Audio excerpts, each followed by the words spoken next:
अस्सलाम वालेकुम। क्या आपको पता है अल्लाह ने फजर में उठने का हुक्म क्यों दिया है और इसके क्या क्या फ़ायदे हैं? अगर आपको फ़ायदे नहीं पता तो उस वीडियो को देखिए। रिसर्च की है कि सुबह के वक्त जागने से क्या होता है। तो रिसर्च में जो मालूम हुआ उसे सुनकर आप कभी भी फजर की नमाज नहीं छोड़ेंगे। और हुजूर ने क्यों फरमाया था कि इसकी फजीलत जान लेते तो फजर की नमाज जरूर पढ़ते। मेरे दोस्तों, इस्लाम में इबादत का मतलब सिर्फ नमाज पढ़ना या रोजा रखना नहीं है, बल्कि अल्लाह और उसके रसूल के फरमान के मुताबिक जिंदगी गुजारने का नाम इबादत है। जब हम अपने रोजमर्रा के कामों को, जैसे खाना खाना, जरूरत के कामों को करना और दूसरों से अच्छा बर्ताव करना, अल्लाह और उसके रसूल के फरमान के मुताबिक करें, तो ये सब इबादत में शामिल हो जाते हैं। इस्लाम हमें सिखाता है कि हम अपनी जिंदगी में हर काम अल्लाह और उसके रसूल के फरमान के मुताबिक करें, ताकि हमारा हर काम इबादत बन जाए। इस्लाम में नमाज, रोजा, ज़कात और हज ये वो इबादत हैं जिनको अदा करना हर हाल में जरूरी है, और ये सब मिलकर हमारे ईमान को मजबूत बनाते हैं और हमें अल्लाह के करीब करते हैं। लेकिन जिंदगी के रोजमर्रा के कामों को अल्लाह और उसके रसूल के फरमान के मुताबिक गुजारना इन इबादत के लिए जरूरी है।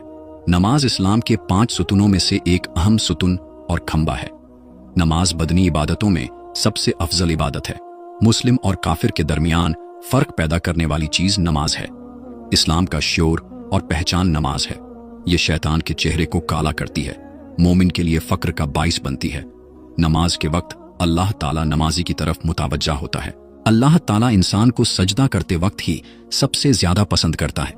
जब इंसान नमाज के लिए तैयार होता है तो जन्नत के दरवाजे खोल दिए जाते हैं, और नमाज की जानिब जितने कदम बढ़ाता है उसके उतने गुनाह माफ कर दिए जाते हैं, और इतना ही सवाब उसके हक में लिख दिया जाता है।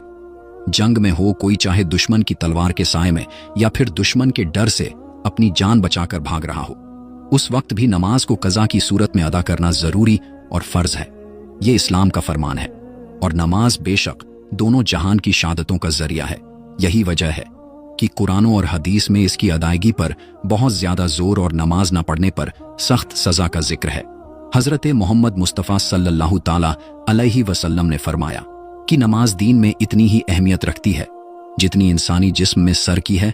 और दूसरी हदीस में है, जिसने जानबूझकर नमाज छोड़ा उसने कुफ्र किया, यानी उसने ऐसा जुर्म किया जो कुफ्र के करीब है।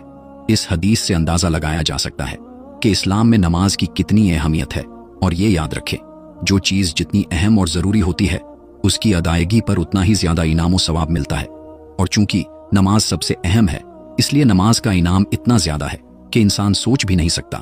लेकिन 5 वक्त की नमाजों में फजर की नमाज की अहमियत और फजीलत सबसे ज्यादा है, और इसकी अदा